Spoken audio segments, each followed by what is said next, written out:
Have you ever wondered why the universe seems to place one particular person directly in your path, only to make it impossible for the two of you to remain together? Some connections arrive like lightning. They do not ask permission. They do not wait for logic. They enter quietly, sometimes through an ordinary conversation, an unexpected meeting, a glance that lasts 1 second too long, or a person who somehow seems familiar before a single meaningful word has been spoken. And then something changes. The heart becomes strangely awake. The mind begins returning to the same face, the same voice, the same moment. A woman who was once content with her ordinary life suddenly feels as though something ancient inside her has been disturbed.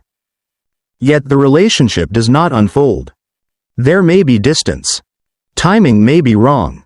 One person may be unavailable. Circumstances may separate them. Perhaps the connection is powerful, but reality refuses to cooperate. And this is where the deepest psychological question begins. Why would life allow a woman to meet someone who feels so significant, only to take that person away? Carl Jung might have approached the question from a very different direction than romantic culture does. He would not immediately ask, "How can she get this person?" He would ask, "What has this person awakened inside her?" Because sometimes the person who enters your life is not there to become your partner. Sometimes that person is there to become a mirror. There are people who arrive not to stay, but to reveal. They touch a hidden chamber of the psyche that had been locked for years. They awaken longing, desire, courage, sensuality, grief, insecurity, or a forgotten vision of the woman she could become. And because the experience feels so intense, the ego naturally assumes that the person must be the destination. But the unconscious may have an entirely different purpose. Jungian psychology teaches that human beings constantly project unconscious material onto others. What is hidden within the psyche can appear to exist outside of it. A woman may encounter a man and suddenly experience him as extraordinary, almost larger than life. He seems confident. He seems emotionally deep. He seems to possess something she has been missing. Perhaps he represents freedom. Perhaps strength. Perhaps tenderness. Perhaps mystery. Perhaps the permission to become the woman she secretly wanted to be. The dangerous illusion begins when she believes that everything she sees in him belongs exclusively to him. It may not. Some of it may belong to her. This is the psychological phenomenon of projection. The outer person becomes the screen upon which the inner world is illuminated. That is why certain connections feel almost supernatural. They are not necessarily supernatural. They are psychologically significant. The person has touched an archetype. Perhaps he activated the animus, the inner masculine principle within the female psyche. In Jungian thought, the animus can symbolize qualities such as decisiveness, intellectual authority, courage, direction, independence, and inner conviction. A woman who has spent years adapting herself to other people's expectations may encounter someone who embodies these qualities and suddenly feel magnetically drawn toward him. She may think, "He is everything I have been searching for." But beneath that thought, another truth may be quietly emerging. You have been searching for these qualities within yourself. This is why some impossible relationships become so transformative.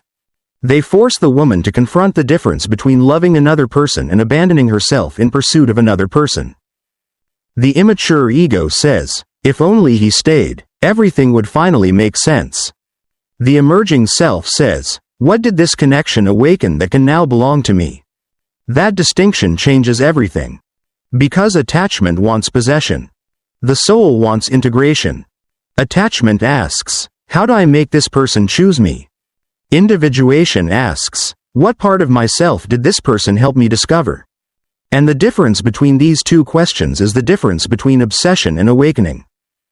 There is a particular kind of woman who becomes trapped by an unavailable person because the impossibility itself intensifies the fantasy. Distance creates imagination. Silence creates interpretation. Uncertainty creates obsession. The mind begins filling empty spaces with possibilities. Every message becomes meaningful. Every coincidence becomes a sign. Every memory becomes evidence that the connection must have been destined. But sometimes the unconscious is not asking her to chase the person. It is asking her to become conscious of why she is willing to chase what cannot fully choose her. That question can be painful, because the unavailable person may awaken an old wound. Modern trauma psychology has repeatedly shown how familiar emotional patterns can feel strangely attractive, even when they are painful. A person who learned early in life that love had to be earned may unconsciously feel more drawn toward relationships requiring pursuit, proving, waiting, or emotional labor. The nervous system may confuse uncertainty with chemistry.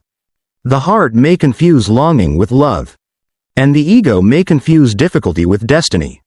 This is where shadow work becomes essential. The shadow contains the parts of the personality that consciousness has rejected, denied, or failed to develop. Perhaps she has always been the good woman, the understanding woman, the patient woman, the woman who forgives, the woman who waits, the woman who says, "It is okay," even when it is not. Then someone enters her life who awakens anger, desire, ambition, sexuality, boundaries, independence. Suddenly she realizes that beneath the identity she carefully constructed was another woman waiting to breathe. The connection did not create that woman. It revealed her. And this is why losing someone can sometimes feel like losing a part of yourself. Because the person became psychologically associated with a version of yourself that had just begun to emerge. But that version was never truly theirs. It was yours. Seneca understood a principle that remains remarkably relevant. Suffering often becomes worse when the mind demands that reality be different from what it is. Marcus Aurelius returned again and again to the discipline of accepting what lies outside one's control. Epictetus made the distinction even sharper. Freedom begins when a person stops demanding ownership over things that were never fully within their command. The unavailable person is outside her control. His feelings are outside her control. His timing is outside her control. Whether he stays or leaves is outside her control. But what she becomes because of the experience is not. That is where her power begins. Perhaps the universe did not send her this person so she could possess him. Perhaps life brought him close enough for her to finally meet herself. And perhaps the cruelest part of the experience is also the most sacred. She may have to lose the person in order to keep the transformation. Because there are moments when holding on to someone means holding onto an old identity. And letting go becomes the doorway through which the deeper self finally enters. The woman who understands this does not deny her feelings. She does not pretend the connection meant nothing. She does not force herself to become cold. She honors what happened. She honors the longing. She honors the tenderness. She honors the pain. But she stops kneeling before the fantasy. She begins asking a more powerful question. What was this person trying to awaken in me? And once she asks that question sincerely, the entire meaning of the relationship begins to change. The answer rarely arrives all at once. At first, the woman may resist it. She may still believe that the story was supposed to end differently. She may replay conversations, reconstruct moments, and wonder whether one different decision could have changed everything. The mind is remarkably skilled at creating alternate realities when the heart has not accepted the real one. If only the timing had been different. If only he had been ready. If only she had spoken sooner. If only circumstances had not separated them. The psyche can spend years living inside these invisible rooms. But somewhere beneath the questions is another truth waiting to be faced. Not every powerful connection is designed to become a permanent relationship.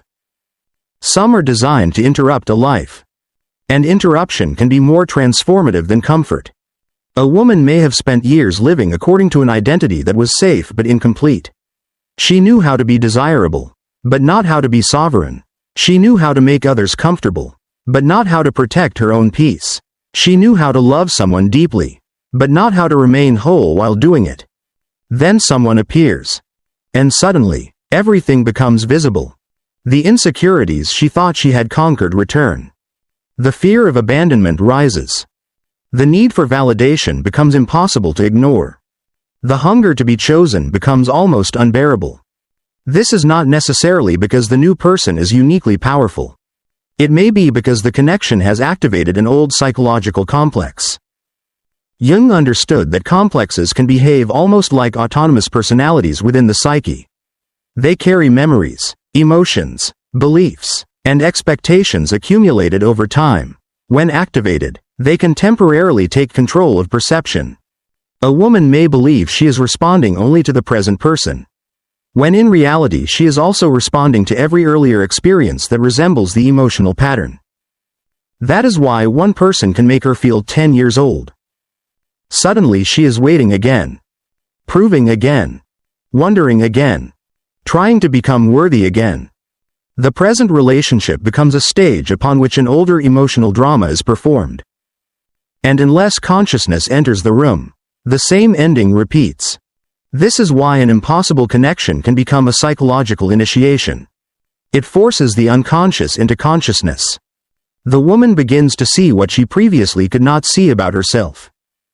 Perhaps she discovers that she has been attracted to emotionally unavailable people because their distance protects her from genuine intimacy.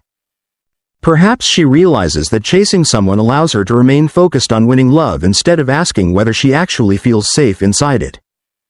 Perhaps she discovers that she has confused intensity with compatibility. These realizations can hurt more than rejection. Because rejection says, "This person did not choose you." Self-awareness says, "You have repeatedly abandoned yourself while trying to be chosen." The second truth is harder. But it is also liberating. Individuation, in Jungian psychology, is not the process of becoming perfect. It is the gradual movement toward psychological wholeness. And wholeness requires contradiction. The woman must discover that she can be loving without being submissive, strong without being emotionally closed, independent without becoming hardened, passionate without becoming dependent, compassionate without tolerating disrespect. She must integrate the parts of herself that were once split apart. This is why the unavailable person can sometimes function as a catalyst. He may awaken the part of her that says no, the part that wants more, the part that refuses to live on crumbs, the part that recognizes emotional inconsistency and no longer calls it mystery, the part that can feel tremendous love and still walk away. That last ability is especially profound. Because many people believe emotional strength means not caring. It does not. Emotional strength means caring without surrendering your center. It means allowing the heart to speak without giving it absolute authority over every decision. It means being able to say, "This mattered to me," and simultaneously, "This cannot continue." Those two truths can exist together. A mature psyche does not require one to erase the other. This is where the concept of the shadow becomes even deeper. The shadow is not merely darkness. It also contains unlived potential. The ambition never expressed. The sensuality never explored. The confidence never permitted. The anger that was suppressed to remain likable. The desire for freedom hidden beneath years of obligation. Sometimes the person who cannot stay awakens these forgotten qualities. And then the woman faces a painful temptation. She may try to keep the person because she is afraid that losing him means losing the version of herself he awakened. But that is the illusion. The awakening does not belong to him. The courage does not belong to him. The sensuality does not belong to him. The confidence does not belong to him. The new awareness does not belong to him. He may have been the doorway, but she is the one who must walk through it. This is the moment when the archetype of the wounded lover begins transforming into the archetype of the sovereign woman. The wounded lover asks, "Why wasn't I enough?" The sovereign woman asks, "Why did I believe someone else's choice determined my worth?" That question cuts through years of conditioning. Because self-esteem becomes fragile whenever worth is outsourced. If another person's attention determines whether a woman feels beautiful, she becomes vulnerable. If another person's commitment determines whether she feels worthy, she becomes vulnerable.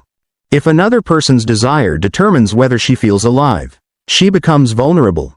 But when worth returns to its rightful source, something extraordinary happens. The same person who once seemed impossible to live without becomes human again. Not insignificant, not hated, not erased. Human. He becomes someone who touched her life, awakened something meaningful, and perhaps carried his own wounds, limitations, fears, and contradictions. The pedestal disappears. And when the pedestal disappears, so does the need to kneel. This does not mean the connection was meaningless. Quite the opposite. It means its meaning has become larger than possession. Some relationships are measured by duration. Others are measured by transformation. A relationship that lasts 30 years may change very little. A relationship that lasts 3 months may expose an entire psychological architecture. The calendar cannot measure that. The unconscious does not measure time the way the ego does. It measures depth. There are encounters that feel as though they have existed before language. Two people can meet and immediately experience recognition, not necessarily because they are destined to remain together, but because something in one psyche recognizes an archetypal pattern in the other. The mysterious familiarity can be real. The attraction can be real. The tenderness can be real. And still, the relationship can be wrong. This is one of the hardest truths for the romantic imagination to accept. Reality does not owe chemistry a future. Two people can deeply affect one another and still be incompatible. They can love each other and still lack the capacity to build a healthy life together. They can have extraordinary emotional resonance and completely different values. They can awaken each other's souls while simultaneously triggering each other's wounds. That contradiction is not a failure. It is human complexity.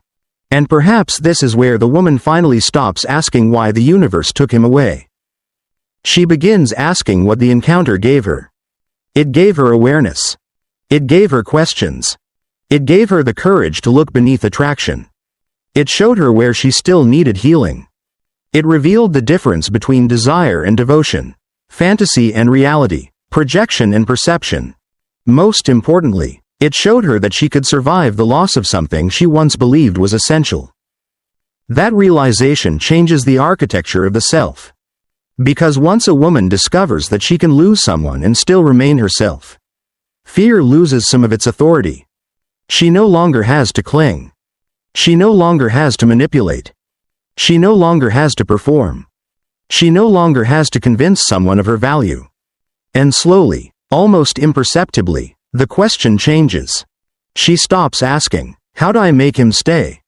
and begins asking, "Does this relationship allow me to remain fully myself?" That is the question of individuation.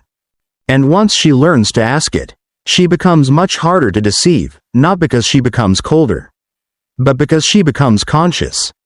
There comes a moment when the longing begins to change its shape. It does not disappear overnight. Instead, it becomes quieter. The woman who once woke up wondering whether he was thinking about her begins waking up wondering what kind of life she wants to build. The silence that once felt like punishment slowly becomes spaciousness. The absence that once seemed unbearable becomes an unexpected invitation to return home to herself. This is often where genuine healing begins. Not when the person comes back. When the woman no longer needs him to. Because there is a profound difference between wanting someone and needing someone to complete an unfinished identity. The unconscious often creates a strange paradox. The more desperately the ego tries to possess an external object, the farther it moves from the inner wholeness it actually seeks. Jung's concept of individuation points toward another path. The goal is not to become someone who needs nothing and feels nothing. The goal is to become someone who can feel deeply without being possessed by what she feels. She can love without losing discernment. She can desire without abandoning boundaries. She can miss someone without reopening a door that should remain closed. She can remember without returning. This is emotional sovereignty. And emotional sovereignty is not born from bitterness. It is born from integration. The woman begins recognizing that the person she could not have represented something larger than romance. He may have represented freedom, validation, masculinity, adventure, emotional safety, intellectual stimulation, or the possibility of a different life. But once those qualities are consciously identified, the projection can begin to withdraw. She stops asking, "Why does he have what I need?" and begins asking, "How can I cultivate what I need within myself?" That question is revolutionary. If he represented confidence, she develops confidence. If he represented adventure, she creates adventure. If he represented intellectual depth, she studies, reads, questions, and grows. If he represented emotional courage, she learns to speak honestly. If he represented sensuality, she reconnects with her body instead of waiting for another person to make her feel desirable. If he represented freedom, she begins removing the invisible chains she placed around her own life. The person becomes less important. The qualities he awakened become more important. And that is the moment projection begins turning into integration. The image returns from the outside world to the psyche. What once looked like destiny becomes information. What once looked like loss becomes instruction. What once looked like rejection becomes revelation. This is not romantic pessimism. It is psychological maturity. The modern world often teaches women that the greatest romantic victory is to be chosen by the person they desire most. But Jungian psychology points towards something much deeper. The real victory is becoming conscious enough to choose what is healthy, even when the unhealthy thing is emotionally intoxicating. Because attraction alone cannot tell the truth. The nervous system can be attracted to familiarity. The wounded psyche can be attracted to repetition. The ego can be attracted to validation. The shadow can be attracted to whatever gives it permission to emerge. And none of these things automatically equal compatibility. This is why the woman must learn to distinguish chemistry from character. Chemistry is immediate. Character is revealed over time. Chemistry can be intoxicating. Character determines whether intimacy becomes safe. Chemistry can make the heart race. Character determines whether the heart can rest. The unavailable person often produces enormous emotional intensity precisely because uncertainty keeps the nervous system activated. There is always another question. Another possibility. Another imagined future. Another interpretation. And the mind begins treating uncertainty as evidence of significance. But uncertainty is not intimacy. Waiting is not commitment. Potential is not partnership. And longing is not proof that two people belong together. A woman who understands this begins to become deeply selective. Not because she thinks she is superior. Because she finally understands the cost of abandoning herself. She has learned that peace is not boring. Consistency is not lack of passion. Emotional availability is not weakness. Healthy love does not require constant psychological detective work. There is no need to decode someone who communicates clearly. There is no need to chase someone who wants to build with you. There is no need to prove your value to someone who already recognizes it. This realization can be devastating at first because it exposes how much energy was previously spent trying to solve an emotional puzzle. And yet, beneath the grief, there is relief. The woman begins reclaiming the attention she once gave away. She puts that energy into her work. Her body, her friendships, her creativity, her spiritual life, her education, her future, her relationship with herself. This is where Stoic philosophy becomes unexpectedly powerful. Epictetus emphasized the importance of distinguishing between what belongs to one's agency and what does not. The woman cannot command another person's heart. She cannot manufacture another person's readiness. She cannot force timing. She cannot control whether someone chooses courage over fear. But she can control whether she continues standing at a closed door. Marcus Aurelius understood that the mind can become its own prison when it repeatedly returns to what it cannot alter. So the woman begins practicing a different discipline. She notices the thought. She feels the ache. She allows the memory to arise. And then she returns to the present. Not because the past is meaningless. Because the present is where her life actually exists. This is a quiet form of courage. There are no dramatic speeches. No revenge. No need to make the other person regret leaving. No performance designed to prove that she has moved on. The deepest transformation often happens without an audience. She simply becomes different. Her standards become clearer. Her boundaries become stronger. Her silence becomes peaceful rather than strategic. Her solitude becomes nourishing rather than frightening. She stops confusing being wanted with being valued. And she stops confusing being desired with being loved. That distinction alone can save years of emotional suffering. Because many women have been taught to measure their worth by the intensity of someone's pursuit. But a healthy relationship is not a referendum on worth. Someone's inability to love properly does not prove that she was unlovable. Someone's rejection does not prove that she lacked value. Someone's confusion does not define her clarity. Someone's fear does not define her desirability. The woman eventually understands that another person's limitations are not a measurement of her identity. And once that understanding becomes embodied rather than merely intellectual, something beautiful happens. The old obsession loses its emotional electricity.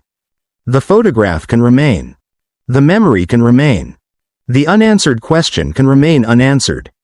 But the wound no longer commands her. She can think of him without needing him. She can remember the connection without rebuilding the fantasy. She can acknowledge that she loved deeply without believing that love obligates her to wait forever. This is where the impossible person becomes a teacher. Not a soulmate. Not a missing half. A teacher. He taught her where she was still vulnerable. He taught her where she had confused longing with destiny. He taught her what she wanted. He taught her what she could no longer tolerate. And perhaps most importantly, he taught her that the woman she became through the experience was worth keeping, even after he was gone. That is the sacred paradox. Sometimes life introduces a person so that a woman can finally discover the person she has been neglecting all along. Herself. And eventually, the woman reaches the place where she no longer needs the story to have a different ending. This does not mean she stops remembering. It means the memory stops asking for something. There is a profound psychological difference between remembering someone and remaining psychologically attached to the future that was imagined with them. One is memory, the other is unfinished projection. The mature psyche learns to separate the two.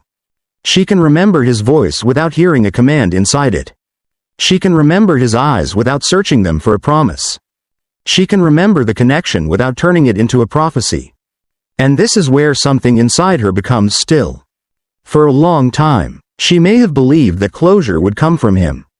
Perhaps she imagined one final conversation. One explanation. One confession. One message arriving at midnight. One sentence that would finally make every unanswered question disappear. But closure rarely comes from another person's mouth. The deepest closure comes when the psyche no longer requires another person to validate its interpretation of the past. She stops asking whether he loved her enough. She stops asking whether he was afraid. She stops asking whether he will return. She stops asking whether another version of reality might still exist somewhere. Those questions lose their power because she has discovered a better question. Who am I becoming now? That question turns her face toward the future. And the future is where individuation lives. Jungian individuation is not about constructing a perfect identity. It is about becoming increasingly conscious of the forces that shape the personality. Integrating the shadow, withdrawing projections, and moving toward a self that is less fragmented. The woman who completes this process does not become emotionless. She becomes more emotionally honest. She knows when she is lonely. She knows when she is afraid. She knows when she wants affection. She knows when she misses someone. But she no longer uses those feelings as instructions. A feeling can be honored without being obeyed. Desire can speak without becoming the decision maker. Fear can speak without becoming the ruler. This is emotional maturity. And it is also freedom. The woman begins understanding that love was never supposed to require the destruction of self. Real love does not demand that she become smaller so another person can remain comfortable. It does not require endless waiting. It does not require proving. It does not require emotional starvation disguised as patience. There may be tenderness in sacrifice, but there is no virtue in repeatedly sacrificing the self to preserve a relationship that refuses to meet her in reality. Seneca's Stoic wisdom points toward the discipline of recognizing what is actually ours to govern. The heart may desire a certain outcome, but wisdom begins when desire and reality are allowed to stand separately. She can say, "This is what the heart wanted." And This is what reality allows. There is no shame in either sentence. Reality does not become cruel simply because it refuses to follow the script written by longing. Sometimes the greatest act of self-respect is accepting reality before reality destroys the fantasy. That acceptance can feel like death. Not physical death. Psychological death. The death of the imagined future. The death of the identity that existed around waiting. The death of the belief that another person held the key to happiness.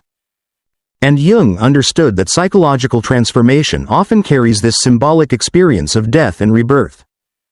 An old identity must dissolve before a new one can emerge. The woman who once waited by the emotional door eventually walks away from it. Not dramatically. Not angrily. She simply realizes that there is an entire world behind her. A world she had stopped seeing. Morning light. Her own ambitions. The people who genuinely love her. The work that gives her purpose. The body she had neglected. The dreams she postponed. The quiet pleasures she forgot. The version of herself that existed before the obsession. And perhaps even more beautiful, the version of herself that could not have existed without the lesson. This is why some impossible connections are remembered with gratitude rather than regret. They were painful. But pain is not always proof that something was wrong. Sometimes pain is the pressure created when an old psychological structure can no longer contain the person one is becoming. The connection cracked the structure. The loss opened the door. And through that opening, consciousness entered. She sees now that the person did not steal her peace. She had temporarily handed her peace to him. And because she handed it away, she can also reclaim it. That is the essential movement from dependency toward sovereignty. No one else needs to return for her to become whole. No apology is required for her to become worthy. No relationship is required for her to become complete. No external validation is required for her existence to have meaning. She begins living from the inside outward. Her choices become quieter, but stronger. She no longer asks, "Will this make someone choose me?" She asks, "Does this choice honor the woman I am becoming?" She no longer asks, "How much can I tolerate for love?" She asks, "Does this love allow both people to remain psychologically free?" She no longer asks, "How do I make him see my value?" She asks, "Why would I place my value in another person's vision?" That is the awakening. Not becoming desirable enough to finally be chosen. Becoming conscious enough to choose. And perhaps one day, another person will enter her life. But the next relationship will not need to rescue her from loneliness. It will not need to recreate the emotional chaos of the past. It will not need to feel impossible in order to feel profound. She will recognize the difference between mystery and confusion. Between passion and instability. Between attraction and projection. Between sacrifice and self-abandonment. She will still have a heart capable of enormous love. But that heart will no longer be homeless. It will have a home inside her. And from that home, she can love another person without disappearing into them. That is what the impossible relationship ultimately teaches. The universe may not have sent that person to stay. It may have sent him to awaken the part of her that had been asleep. To expose the wound. To reveal the projection. To activate the shadow. To awaken the animus. To challenge the ego. To initiate individuation. To force her to discover that the love she was begging to receive externally was pointing towards something she needed to cultivate internally. The person was real. The feelings were real. The connection was real. But the meaning was larger than the relationship itself. And when she finally understands this, she no longer needs to call the experience a mistake. She can call it a turning point. She can bless what came. She can grieve what could not remain. She can release what was never hers to control. And then she can walk forward without hatred, without desperation, and without waiting for footsteps behind her. There is a special kind of peace that arrives when a woman realizes she does not have to be chosen by the person she once considered her destiny. She can choose herself. Not as an act of revenge. Not as a slogan. As a way of life. She chooses peace over uncertainty. Truth over fantasy. Reciprocity over pursuit. self-respect over temporary validation, presence over obsession, and love that meets her in reality over love that exists only in potential. The person who could not stay may always occupy a small room in the museum of her memory. But he no longer holds the keys to the house. She does. And perhaps that was the real reason the universe sent him. Not to complete her. Not to rescue her. Not to become the final chapter. But to awaken the woman who could finally write her own. Because the deepest love story is not the one in which another person arrives and makes a woman whole. It is the one in which she loses what she thought she needed, descends into the darkness of her own unconscious, retrieves the pieces of herself she abandoned, and returns carrying something far more valuable than the person she lost. She returns carrying herself. And now she understands. Some people enter your life as lovers. Some as lessons. Some as mirrors. And some as doors. The wisest woman eventually stops trying to live inside the door. She walks through it. She does not chase what cannot remain. She does not beg what cannot reciprocate. She does not measure her worth by who stays. She does not fear the ending of a chapter when she knows the ending has released her into a larger life. She becomes free. Not because she stopped loving. Because she finally learned that love without self-respect is attachment, and love with consciousness is freedom. And when that freedom settles into her bones, she no longer waits for the universe to send someone who completes her. She becomes the woman who can meet another whole person without asking them to complete what she has already integrated. That is rebirth. That is individuation.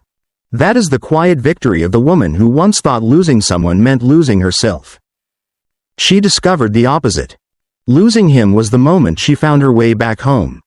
A woman who knows her worth does not pursue, she chooses.